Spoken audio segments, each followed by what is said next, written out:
सैनिकों की जुबानी सुनिए उनकी कहानी। ये है रेजिमेंट डायरीज। 6 सितंबर 1965 डिबीपुरा, भारत पाकिस्तान की सीमा पर पंजाब के आखिरी गांव में से एक। मिशन डिबीपुरा से 7 किलोमीटर दूर चीमा में मौजूद इच्छोगिल नहर के ऊपर बने थे पन्नू ब्रिज को पाकिस्तानियों से वापस छुड़ाना।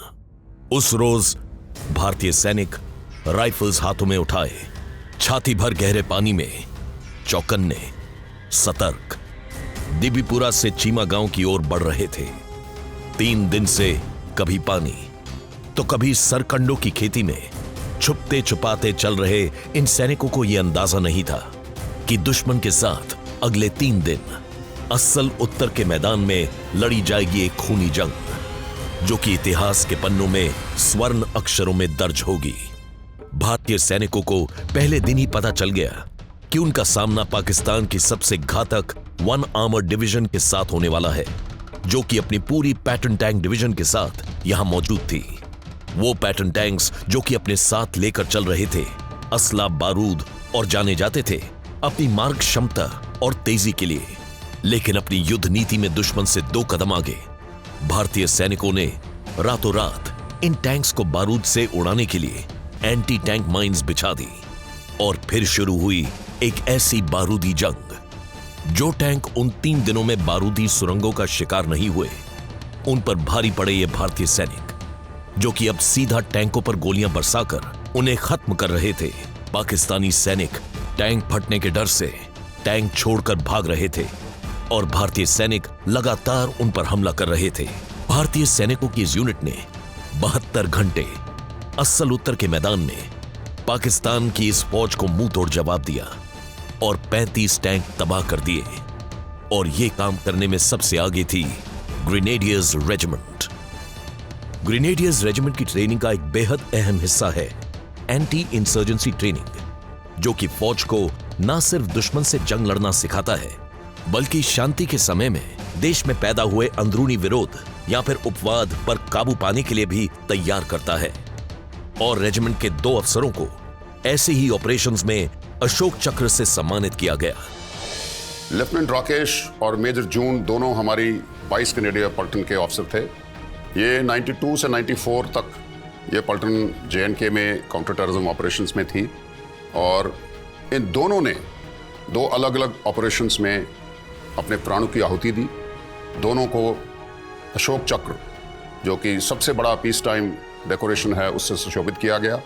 यह हमारी रेजिमेंट की नहीं बल्कि हमारे पूरे देश की और पूरी सेना की शान है। ये 5 दिसंबर 1992 की बात है, जब सेकंड लेफ्टिनेंट राकेश सिंह अपने 2 सिपाहियों के साथ, जो कि एक डॉग हैंडलर और एक रेडियो ऑपरेटर था, इसी दौरान उन्हें एक एडजेसेंट कंपनी से 8 भागते हुए मिलिटेंट्स की इंफॉर्मेशन मिली। सिचुएशन की गंभीरता को देखते हुए उन्होंने फर्दर ऑर्डर्स का वेट नहीं किया, फर्दर रीइंफोर्समेंट्स का वेट नहीं किया, क्योंकि अगर इतना वेट करते जो आतंकवादी हैं वो भाग चुके होते। और 8 आतंकवादियों पे 3 आदमियों का सामना था। इन आतंकवादियों के पास आधुनिक AK-47 बंदूकें थी और इन्होंने सेकंड लेफ्टिनेंट राकेश सिंह की यूनिट पर सामने से वार किया। सेकंड लेफ्टिनेंट राकेश सिंह ने पलटवार में तुरंत ही 2 आतंकवादियों को मार गिराया। यह देख करके बाकी बचे हुए 6 आतंकवादी भागने लगे और उनका जो रेडियो ऑपरेटर था उसने अगेन एस्केप रूट को ब्लॉक किया।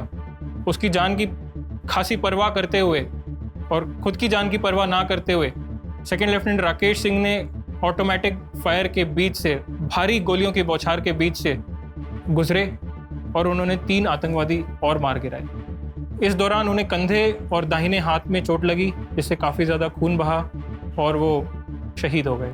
8 आतंकवादियों से भिड़ते हुए और अपने साथी रेडियो ऑपरेटर की जान बचाते हुए सेकंड लेफ्टिनेंट राकेश सिंह वीर गति को प्राप्त हुए। उनकी इसी वीरता और अदम्य साहस को सराहते हुए उन्हें मरणोपरांत अशोक चक्र से सम्मानित किया गया।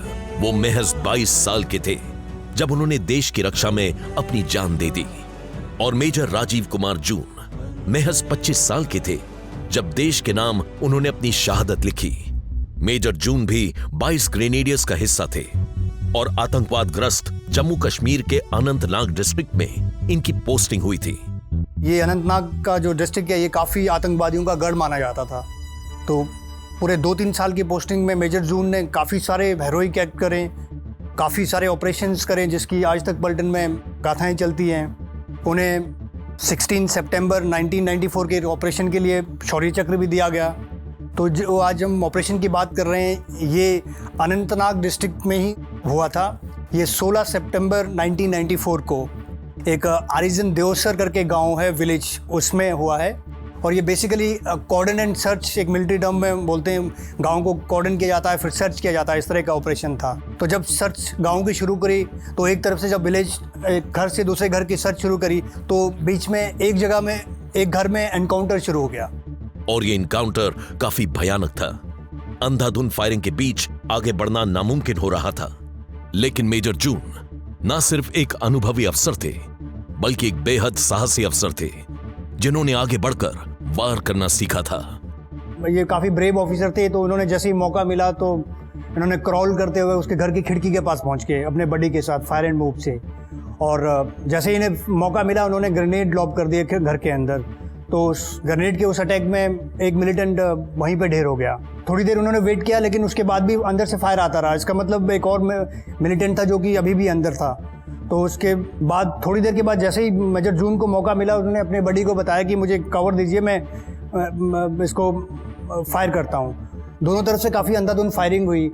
तो उस दूसरे मिलिटेंट को भी इन्होंने ढेर गिराया, लेकिन एंसुइंग गन बैटल में मेजर जून के भी छाती में एक AK-47 का ब्रस्ट लगा और जो कि वहीं पर शहीद हो गए। और उन्होंने अपनी लाइफ का सुप्रीम सेक्रीफाइस जो मातृभूमि के लिए दे दिया। और इस तरह से मेजर राजीव कुमार जून शौर्य चक्र को 15 अगस्त 1999 को अशोक चक्र से सम्मानित किया गया। आज इन साहसी अफसरों की शहादत को न सिर्फ याद किया जाता है बल्कि इनकी वीरता का उल्लेख ग्रेनेडियर्स रेजिमेंट के चप्पे चप्पे में है। रेजिमेंटल सेंटर में शान से खड़ा ग्रेनेडियर्स का वॉर मेमोरियल इसी बात की मिसाल है, जहां अंकित है इन सभी वीरों के नाम। इस वॉर मेमोरियल को 1981 में जब जबलपुर में हमारा रेजिमेंटल सेंटर नसीराबाद से मूव होके आया था तब इसको रिकंस्ट्रक्ट किया गया है। और इसको कंस्ट्रक्ट करते समय जो कोर वैल्यूज़ हैं हमारे रेजिमेंट की उसको ध्यान में रखा जा गया है। शहीदों की आत्मा को एक ग्रेनेड के तौर पर दर्शाया गया है जिसके अंदर से 17 फ्लेम्स निकलती हुई दर्शाई गई हैं। वो एक हमारा रेजिमेंट का एक चिन्ह है जो हर एक शहीद की आत्मा को दर्शाता है।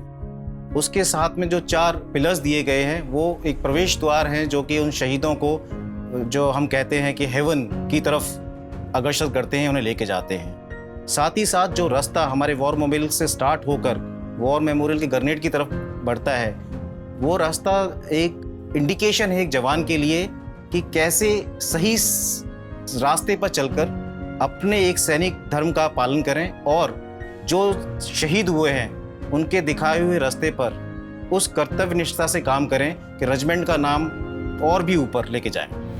युद्ध के मैदान से खेल के मैदान तक ग्रेनेडियर्स हर मामले में आगे रहे हैं और इन्हें बहुत फक्र है इस बात का कि ओलंपिक्स में भारत की शान कर्नल राज्यवर्धन सिंह राठौर 9 ग्रेनेडियर्स का हिस्सा रहे। कर्नल राठौर को न सिर्फ पद्मश्री से सम्मानित किया गया बल्कि उन्हें अति विशिष्ट सेवा मेडल से भी नवाजा गया। साथ ही खेल के क्षेत्र में दिया जाने वाला सर्वोच्च पुरस्कार अर्जुन अवार्ड और फिर राजीव गांधी खेल रत्न भी उन्हें दिया गया। अपनी हर जीत में उन्होंने सेना में दी गई ट्रेनिंग की ही नींव देखी। आपके जो सैनिक हैं, सैनिकों की जो टुकड़ी है उसको जब आप लीड करते हैं तो आपको सम्मान वो सिर्फ इसीलिए नहीं देते क्योंकि आपने कोई अपने कंधों पर रैंक लगाई हुई है। वो आपको सम्मान तब देते हैं जब आप उनसे बेहतर हो जाते हैं। और वही सबसे बड़ी सीख है। मिलिट्री एकेडमी में भी हमने शूटिंग करी थी लेकिन वहाँ मेरी शूटिंग इस अव्वल दर्जे की नहीं थी। वहीं से मैं पलटन आया और पलटन में मुझे जिम्मेदारी दी गई शूटिंग टीम को सुधारने की, और वो शूटिंग टीम जो मुझसे भी बेहतर थी। तो सबसे पहले तो मेरे जो जेसीओस थे उन्होंने पहले मुझे सिखाया, ये जानते हुए कि सिखाने के बाद ये साहब हमें सिखाएंगे। एक लीडरशिप क्वालिटी लाने के लिए आपको सबसे छोटी सी छोटी जिम्मेदारी सीखनी पड़ती है और वो सीखते सीखते आप बड़ी जिम्मेदारियां लेना शुरू करते हैं। लेकिन ये नहीं भूलते कि किस तरह से एक सबसे बड़ा जो एक धागा होता है वो होता है कॉमराडरी का। एक अपनेपन का, और यही आपको सेना सिखाती है। साल 2004 में एथेंस में हुए ओलंपिक्स में भारत के लिए शूटिंग कैटेगरी में सिल्वर मेडल प्राप्त करने वाले पहले भारतीय रहे। 2002 में मैनचेस्टर में हुए कॉमनवेल्थ गेम्स में शूटिंग में उन्होंने गोल्ड मेडल हासिल किया। साथ ही साथ एक नया कीर्तिमान भी स्थापित किया था, 200 से 192 सटीक निशाने लगाने का। नेशनल डिफेंस एकेडमी, राष्ट्रीय रक्षा अकादमी में जब आप प्रवेश करते हैं तो उससे पहले एक बोर्ड आता है लिखा हुआ, कहता है India the maker of man, यानी आप बच्चों की तरह यहाँ आते हैं और हम आपको आदमी बन के यहाँ से निकालते हैं। बहुत सारी ट्रेनिंग है और शारीरिक रूप से, मानसिक रूप से आपको बहुत ज़बरदस्त एक ऐसे माहौल में डाला जाता है जहाँ आपका मन और तन मजबूत हो जाता है। आपकी कमराडरी, टीम स्पिरिट आप सीखते हैं। आप अपने आप को खुद एक औजार बना देते हैं। You make a weapon out of yourself and it is not by muscles, it is by mental strength. So you learn not to give up. आप कभी हार नहीं मानते और हार को हराने के लिए, आपकी जो परिस्थितियां उनको हराने के लिए जो ताकत है वो सेना सिखाती है। और अपनी इस फौजी ट्रेनिंग की बदौलत आज न सिर्फ कर्नल राठौर बल्कि कई दूसरे ग्रेनेडियर्स भी खेल के मैदान में भी काफी आगे निकल चुके हैं। और रोइंग इस रेजिमेंट का एक बेहद अलग शौक है। हमारी रेजिमेंट का जो बेसिक इवेंट्स हैं वो हैं रेसलिंग, बॉक्सिंग, कबड्डी। इसके अलावा हमारे पास छोटे स्तर पे कराटे के प्लेयर्स हैं, आर्चरी के प्लेयर्स हैं, फेंसिंग के प्लेयर्स हैं, और सबसे बड़ी बात यह है कि हमने अपना एक रोइंग नोट भी ओपन किया है कि जो कि रेजिमेंटल का खास हिस्सा है। और इससे हमने आज तक ओलंपियंस और एक एशियाड का और 3 जो है हमारे इंटरनेशनल लेवल पर मेडलिस्ट और 8 जो है हमारे नेशनल लेवल पर मेडलिस्ट हमने तैयार करे हुए हैं। ये अपने में ही एक बहुत बड़ा अचीवमेंट है। बहादुरी, जिंदा दिली की मिसाल। ये ग्रेनेडियर्स आज भारतीय सेना के हर महत्वपूर्ण ऑपरेशन का हिस्सा हैं और बेहद कर्तव्यनिष्ठा होकर अपने नाम, नमक और निशान के लिए ड्यूटी पर तैनात हैं। हर माहौल में खुश रहने वाले इन ग्रेनेडियर्स ने सर्वदा देश को आगे रखकर हर चुनौती को स्वीकारा है। क्या हार में, क्या जीत में, किंचित नहीं भयभीत में, संघर्ष पथ पर जो मिले ये भी सही, वो भी सही।